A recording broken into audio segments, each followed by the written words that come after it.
पैसे लगाकर देखो, जितने पैसे तुमने अपनी बेटी पर लगाए उतने पैसे में मैंने अपनी बेटी की शादी कर दी। अगर तुम भी अपनी बेटी की शादी कर देती तो गंगा नहा लेती। पति अपाहिज है और बेटी के पीछे इतना पैसा खर्च कर रही हो।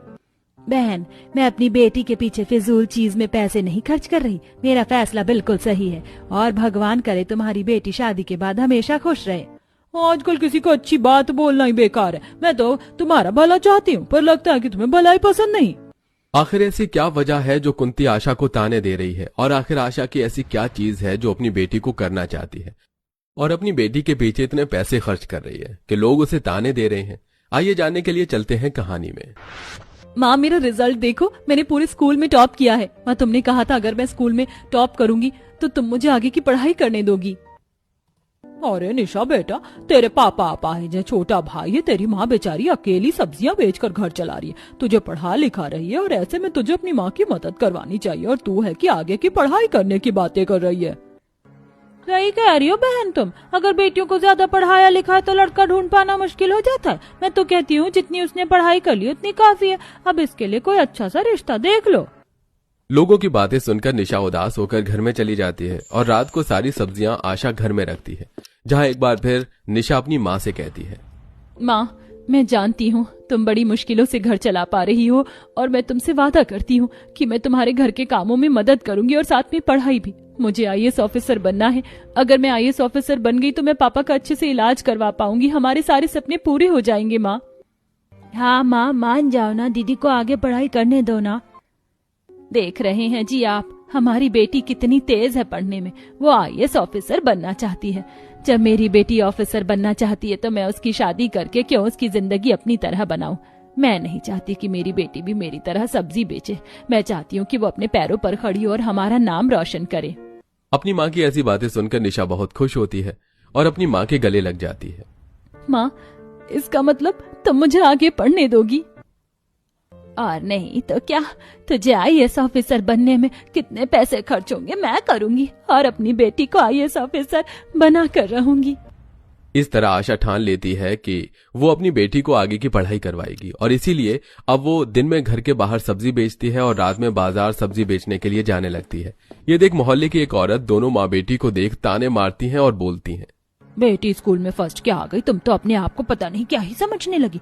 अरे नौकरी ऐसे ही नहीं लग जाती, कहाँ से लाओगी इतने पैसे। मैं तो कहती हूँ जितने पैसे इसकी पढ़ाई में लगा रही हो इसकी शादी में लगा दो तो ज्यादा अच्छा होगा। और निशा बेटा, तुम्हें शर्म नहीं आती इस उम्र में? तुम्हें अपनी माँ की मदद करनी चाहिए, और तुम हो कि अपनी माँ को परेशान कर रही हो। अपाहिज बाप घर में पड़ा है, तरस नहीं आ रही? एक बार अपनी माँ को देखो जरा। बहन, मेरी बेटी से कुछ मत बोलो। सभी के बच्चों के कुछ सपने होते हैं। अगर तुम्हारी बेटी के सपने नहीं है तो उसमें मेरी गलती नहीं। और मैंने सोच लिया कि मैं अपनी बेटी को पढ़ाऊंगी लिखाऊंगी, और उसके पापा भी यही चाहते थे। निशा, तुम अंदर जाओ और पापा का ख्याल रखो, मैं बाजार जा रही हूँ। इतना बोलकर आशा अकेली सब्जी का ठेला लेकर बाजार निकल जाती है और रात के 12 बजे सब्जियां बेचकर घर आती है। इसी तरह कुछ दिन बीत जाते हैं और एक दिन आशा की तबीयत खराब हो जाती है। माँ, तुम्हें तो बहुत तेज बुखार है, तुम आराम कर लो, आज मैं सब्जियां बेचने जाऊंगी। राजू, तू घर में माँ और पापा का ख्याल रखना। निशा, अगर तू बाजार सब्जियां बेचने जाएगी तो तेरी पढ़ाई छूट जाएगी, और आज तेरे पापा को भी डॉक्टर के पास ले जाना है, इसलिए तू घर में रहकर पढ़ाई कर और पापा को अस्पताल ले जाना। मैं ठीक हूँ। माँ, मैं पढ़ाई और सब्जी बेचने का काम दोनों कर लूंगी, और आज राजू पापा को अस्पताल ले जाएगा। अब मेरा भाई भी बड़ा हो रहा है ना राजू? निशा अपनी माँ की एक नहीं सुनती और सब्जी का ठेला लेकर बाजार जाती है और रात के 11 बजे तक सब्जियां बेचती है, जिस वजह से उसे पढ़ाई करने का मौका ही नहीं मिलता। अरे बेटा, जरा 2 किलो प्याज तो देना। अरे यहाँ तो एक औरत सब्जियां बेचती थी, आज वो नहीं है? वो मेरी माँ है, आज उनकी तबीयत ठीक नहीं है तो उनकी जगह पर मैं आ गई। इस तरह सब्जियां बेचकर निशा घर जाती है तो वहीं राजू अपने पिता को अस्पताल ले जाता है। क्योंकि राजू अभी छोटा था इसलिए डॉक्टर उसे ठग लेते हैं, और ये देख आशा को बहुत बुरा लगता है। अगर आज मैं बीमार ना होती तो ना निशा को सब्जी बेचने के लिए बाजार जाना पड़ता, और ना ही राजू इतनी कम उम्र में अपने पिता को अस्पताल ले जाता। क्योंकि राजू छोटा था इसलिए डॉक्टर ने मेरे बच्चे से ज्यादा पैसे ले लिए। हम गरीब ऐसे कैसे अपनी जिंदगी काटेंगे। आजकल के कुछ डॉक्टर बस अपने डॉक्टर होने का फायदा उठाते हैं और हम गरीब मासूम को लूटते हैं। माँ, देखना तुम, जब मैं IAS ऑफिसर बन जाऊंगी तो सबसे पहले ऐसे लालची डॉक्टरों का लाइसेंस रद्द करूंगी। माँ, मुझे माफ कर दो, मैं पैसे बर्बाद करके आ गया। नहीं बच्चे, इसमें तेरी कोई गलती नहीं है, सारी गलती हमारी बुरी किस्मत की है जो हमें ऐसे दिन दिखा रहा है।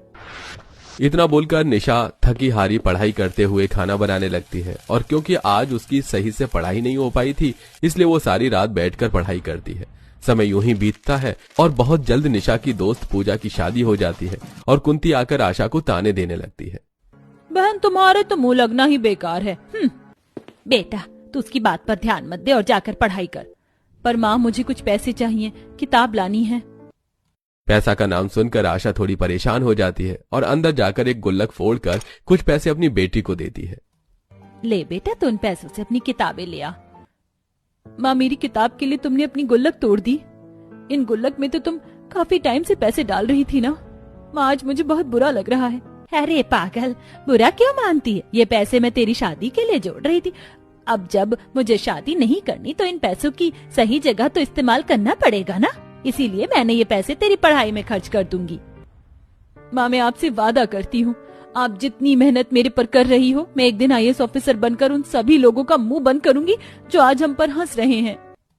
इतना बोलकर निशा वो पैसे लेकर बाहर जाती है और अपने लिए कुछ किताबें लेकर आती है। समय यूं ही बीतता है और देखते ही देखते 2 साल बीत जाते हैं और एक दिन निशा अपने IAS ऑफिसर की गाड़ी से गांव में आती है और जब सब IAS ऑफिसर की गाड़ी से अफसर की वर्दी पहने उतरती है तो ये देख वहां खड़े सभी लोगों की बोलती बंद हो जाती है। अब किसी को कोई डाउट तो नहीं?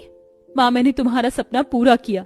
अरे निशा बेटा, ऐसा क्यों बोल रही हो? मैं तो पहले से ही जानती थी तुम अपनी माँ का सपना जरूर पूरा करोगी। मुझे तो आज बहुत खुशी हो रही है तुम्हें इस वर्दी में देखकर। जो लोग आशा को ताने दिया करते थे और निशा की पढ़ाई में बाधा बन रहे थे, आज वही लोग निशा के मुंह पर अच्छे बनने का ढोंग करते हैं।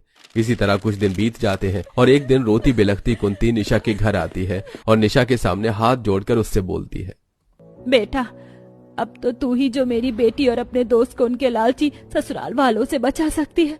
तुम सही थी आशा बहन, मैंने बहुत बड़ी गलती करी अपनी बेटी की शादी करवाकर। मुझे भी अपनी बेटी को तुम्हारी बेटी की तरह पढ़ाना लिखाना चाहिए था। मैंने उसकी शादी के लिए जो पैसे जोड़े थे वो मुझे उसकी पढ़ाई पर खर्च करना चाहिए था। आंटी आप शांत हो जाइए, मैं आपकी मदद जरूर करूंगी। मैं आज सपना के ससुराल जाऊंगी और उसके ससुराल वालों को हिरासत में लूंगी। निशा तू बहुत अच्छी है, मुझे माफ कर दे जो भी मैंने तुझे और तेरी माँ को कहा। इतना सब कुछ होने के बाद भी निशा कुंती की मदद करती है और कुंती की बेटी के ससुराल में जाकर उसके लालची ससुराल वालों को पुलिस के हवाले करती है और सपना को आजाद करती है। जिसके बाद कुंती अपनी बेटी को आगे पढ़ने को कहती है। मैंने तुझे आगे ना पढ़ने देकर तेरी शादी करवाकर पहले ही एक गलती कर दी। अब मैं तुझे घर में नहीं बैठा कर रखूंगी। तुझे टीचर बनना था ना, मैं तुझे टीचर बनाऊंगी। मैं कराऊंगी अपनी बेटी को आगे की पढ़ाई जैसे आशा बहन ने करवाई थी। लेट ही सही आंटी, पर आप अपनी जिंदगी में पहली बार कोई अच्छा फैसला ले रही हैं। अगर आपने ये फैसला पहले ले लिया होता तो बेचारी सपना को ये दिन न देखना पड़ता। इस तरह IAS ऑफिसर बनकर न सिर्फ निशा गांव वालों का मुंह बंद करती है बल्कि गांव वालों की मदद भी करती है और अपने भाई को अच्छे से स्कूल में भेजती है और अपने पिता का अच्छे हॉस्पिटल में इलाज करवाती है, जिस वजह से कुछ ही सालों में आशा का पति बिल्कुल ठीक हो जाता है। आज जो मैं व्हीलचेयर पर बैठ पाया हूँ और बोल पा रहा हूँ तो ये सब कुछ मेरी बेटी की वजह से हुआ है। मुझे यकीन नहीं हो रहा, एक सब्जी बेचने वाली माँ की बेटी IAS ऑफिसर बन गई। मुझे अपनी बेटी पर गर्व है और अपनी बीवी पर भी, जिसने सब्जी बेचकर अपनी बेटी को IAS ऑफिसर बनाया है। इस तरह निशा अपने सपने तो पूरा करती ही है, साथ ही साथ में अपने वादे भी पूरा करती है। अरे वाह, ये लड़की तो मुझे बहुत अच्छी लग रही है। क्या ख्याल है अपने अमन के साथ इसकी शादी करवा दें क्या? नहीं नहीं दीदी, ये लड़की अच्छी लगेगी, गोरी चिट्टी भी है और ग्रेजुएशन भी पास है। अरे नहीं, इस लड़की को देखिए ना, आपकी वाली गोरी है पर बहुत लंबी है अपने अमन से। ये लड़की बहुत सिंपल है, बहुत अच्छी देवरानी रहेगी ये हमारे लिए। अरे आप सबका दिमाग खराब है क्या? राखी दीदी, आपने जो लड़की पसंद करी है वो हमारे देवर जी से 4 साल बड़ी है। हमें कोई बुढ़िया देवरानी थोड़ी ना लानी है, अपने देवर के बराबर की और इस घर को जोड़ के रखने वाली लेकर आएंगे। मेरी पसंद की लड़की देखिए, इसका नाम भी शारदा है। अमन वेड्स शारदा, अच्छा लगेगा कार्ड पर। तुमने बिल्कुल ठीक कहा कांक्षा, हमें इतनी बड़ी लड़की भी नहीं चाहिए। सॉरी दीदी, गलती से मैंने किसी और की एज देख ली थी और इसे पसंद कर लिया। वैसे हम चारों जितनी जवान है ना, उसी टक्कर की देवरानी भी चाहिए। उसके बाद हमें अपने देवर की धूमधाम से शादी करनी है। हाँ, इस वाले गाने पर। लो चली मैं अपने देवर की बारात लेकर लो चली मैं, देवर दूल्हा बना सर पे सहरा सजा, भाभी बढ़कर आज बलैया लेती है। नाचते नाचते जवान जेठानी की नजर अपने देवर पर जाती है, जो कि चौखट पर सेहरा पहने दुल्हन का हाथ पकड़े खड़ा था। भाभी। अमन, तुमने शादी कर ली? हाँ भाभी, मैं सुमन जी से बहुत प्यार करता हूँ। आप दोनों मानते नहीं और शादी करना जरूरी था, इसलिए कर ली। ये सब क्या है अमन? हम चारों तुम्हारी शादी के लिए अपनी देवरानी की फोटो देखकर ये डिसाइड कर रहे थे कि, और तुमने अपने मनपसंद लड़की से शादी कर ली, वो भी इस तरीके की लड़की से। ये तो हम चारों जवान जेठानी से भी ज्यादा बुढ़िया लग रही है। अमन, तुम्हें ऐसा नहीं करना चाहिए था। अपने घर परिवार के बारे में तो सोचते। अब जहां जाएंगे लोग बातें बनाएंगे। ये हमसे कितनी बुढ़िया, मतलब एजेड लग रही है। हाँ भाभी, वो मुझसे उम्र में बड़ी है, लेकिन हम दोनों एक दूसरे से बहुत प्यार करते हैं। नहीं नहीं नहीं, ऐसा नहीं हो सकता। अमन, तुमने हमारे सारे अरमान तोड़ दिए। क्या क्या सोचा था, अपने इकलौते देवर की शादी धूमधाम से करेंगे, पर नहीं। छोड़ो, इस बारे में अब मुझे कोई बात नहीं करनी, और मुझे भी। दोनों जेठानियां नाराज होकर अंदर चली जाती हैं। भाभी, आप सबको मैंने अपनी भाभी माँ जैसा माना है। हम दोनों एक दूसरे से बहुत प्यार करते हैं। हाँ, वो थोड़ी बड़ी है, पर आजकल तो बहुत नॉर्मल है, रिश्तों में उम्र कहाँ देखी जाती है। माँ बापा की उम्र में भी 7 से 8 साल का गैप था, और आप और भैया में भी तो 5 साल का डिफरेंस है। देखो अमन, मैं तुम्हारे जज्बात समझने की कोशिश कर रही हूँ, लेकिन दूसरों के नजरिए से देखोगे तो हर कोई यही कहेगा कि हम जेठानी नहीं देवरानी लग रही हैं। अब दोनों ने शादी कर ही ली है, तो मैं आरती की थाली लेकर आती हूँ। जेठानी जी, आप दोनों ने मुझे अपना लिया, उसके लिए शुक्रिया। मैं कोशिश करूंगी दोनों छोटी वाली जेठानी जी को भी मना लूं। मुझे भरोसा है कि तुम उन दोनों को मना लोगी, और वैसे तुम सुंदर भी हो। अच्छा, कल तुम्हारी पहली रसोई है, तो जो दिल करे वो बना लेना। शुक्रिया जेठानी जी। मोनिका आरती की थाली ले जाती है और अपने देवर देवरानी का अच्छे से गृह प्रवेश कर उन्हें अंदर भेज देती है। अमन सुमन को एक अलमीरा खाली करके दे देता है, जहां वो अपने कपड़े जचा देती है। थक कर दोनों सो जाते हैं। अगले दिन चारों जेठानी जी को खाने में क्या क्या पसंद है बताइए ना, मैं वही बनाना चाहती हूँ ताकि वो खुश हो जाए। हाँ बिल्कुल, मैं तुम्हें बताता हूँ। ये कहते कहते अमन अपनी चारों भाभी की पसंदीदा खाने के बारे में बता देता है। फिर सुमन अपनी पहली रसोई में दम बिरयानी, पूड़ी सब्जी, रायता, दाल मखनी, मलाई कोफ्ता, चावल बनाकर घर के सभी लोगों को परोस देती है, जिसे खाते ही दोनों छोटी जेठानी मुंह बनाकर कहती हैं, ये कैसा खाना बनाया तुमने? अब तुम्हें ये भी सिखाना पड़ेगा। तुम तो हम सबसे बड़ी हो ना, ये सब तो तुम्हें पहले से ही आ जाना चाहिए था। देवर जी, आपको भी ये बुढ़िया देवरानी ही घर में उठाकर लानी थी क्या? वही तो, खाने में नमक मिर्च मसाले बिल्कुल भी अच्छे नहीं है। अब हम 4 जनों को क्या मुंह दिखाएंगे? कहीं उठने बैठने लायक नहीं छोड़ा। ये हमारे साथ चलेगी तो ऐसा लगेगा हमारी सास हमारे साथ चल रही है। वही तो, पर ये बात ये लोग तो समझते नहीं है। बस करो तुम दोनों, अब से वो भी घर की बहू है। सोच विचार खूबियां अच्छी होनी चाहिए, जो कि शायद उसमें है। राखी भाभी, आकांक्षा भाभी, एक बार आप दोनों सुमन जी को मौका दे दीजिए ना। पहले अमन तुम ये बताओ, इसको सुमन जी क्यों बोलते हो? उम्र में बड़ी है इसीलिए ना? तुम्हें हमारे अरमान के बारे में पता था, और इतना भी पता है ये इतनी उम्र की है, फिर शादी क्यों की? भाभी, जहाँ प्यार हो वहाँ ये सब चीज नहीं देखी जाती। आप चारों प्लीज मुझे सपोर्ट कीजिए ना। अगर आप ही सपोर्ट नहीं करेंगे तो बाहर वाले तो बोलेंगे ही। आकांक्षा, अमन बिल्कुल ठीक बोल रहा है, और तुम्हें समझना पड़ेगा। हमें कुछ नहीं समझना दीदी, हमारा हो गया। ये लो शगुन तुम्हारे खाने का। दोनों जेठानी नाराज होकर फिर से चली जाती है। मैं अपनी पहली रसोई में फेल हो गई अमन जी। अरे सुमन, ऐसे रो नहीं, शुरुआत है, धीरे धीरे सब ठीक हो जाएगा। हाँ सुमन जी, आप शांत हो जाइए। ये सुन सुमन को थोड़ा बेहतर लगता है और वो रसोई में जाकर काम करने लगती है। वहीं चारों जेठानी भी बाजार से कुछ सामान लेने चली जाती हैं। राखी, मोनिका, कांशा, सुमन के लिए ये वाली साड़ी ठीक रहेगी ना? उसे मुंह दिखाई का तोहफा देना चाहिए ना। दीदी, उस बुढ़िया देवरानी के लिए हम क्या लें? हमारे जैसी साड़ी तो उस पर अच्छी नहीं लगेगी, कोई बुढ़िया सी साड़ी लेनी पड़ेगी हमें। मैं तो कहती हूँ ये फीके रंग वाली साड़ी लेकर बात खत्म करो। तुम दोनों पागल हो गई हो क्या? वो नई नवेली दुल्हन है और तुम उसको ऐसे रंग की साड़ी देने की बात कर रही हो। देखो, अब वो हमारे परिवार का हिस्सा है, उसे अपना लोगी तो सबके लिए ही अच्छा होगा। आज सुबह वो रो गई थी तुम दोनों की बातों से। मैं तो सोच रही हूँ ये लाल कलर ले लेते हैं, अच्छा लगेगा उस पर। अब जब दीदी आपने पसंद कर ही लिया है तो हमसे पूछा ही क्यों? चल राखी, हम अपने लिए कुछ ले लेते हैं। बाजार में चारों की बात पड़ोसन रेशमा सुन लेती है। चारों जेठानी सामान लेकर घर जा ही रही होती हैं कि पड़ोसन रोक लेती है।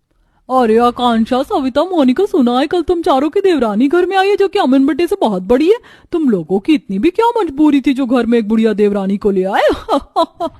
आज तो मैंने भी नजर मारी थी, सुबह झाड़ू लगा रही थी, वही थी ना तुम्हारी देवरानी। सच बोलूं तो तुम चारों जवान जेठानी के साथ वो चलेगी ना तो उसके आगे तुम देवरानी और वो जेठानी लगेगी। या मैं ये बोलूं कि उसने तुम चारों की सास की कमी को पूरा कर दिया। ओहो, लगता है इस चुगलखोर आंटी ने रास्ते में हमारी सारी बात सुन ली है, जब ही ऐसे बोल रही है। ये सारी बात खड़े खड़े छज्जे से सुमन सुनकर रोती है और वहां से चली जाती है। आंटी जी, अगर आपने कान लगाकर बात सुन ली हो और हमें बता दिया हो तो अपने घर चले जाइए। हम अपने घर में कुछ भी करें, इससे आपको क्या। हमारी देवरानी बहुत अच्छी आई है, काम करने में कितनी तेज है ये तो आपने देख ही लिया होगा ना।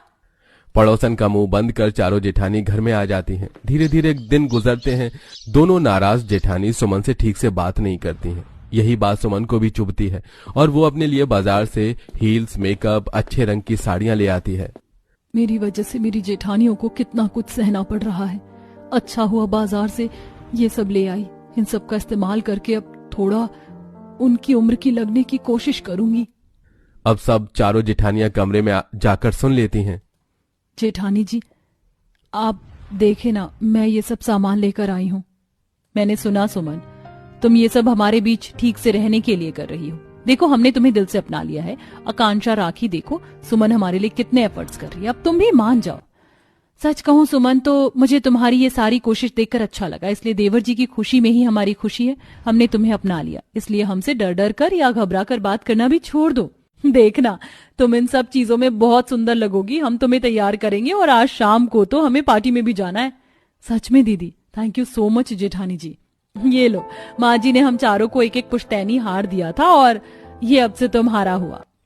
सुमन उस हार को खुशी खुशी ले लेती है और शाम को अपनी चारों जेठानी के साथ तैयार होकर पार्टी में पहुंच जाती है। हील्स पहनने की वजह से सुमन का पैर मुड़ जाता है। तभी उसे उठाने उसकी सहेली पूर्णिमा आती है।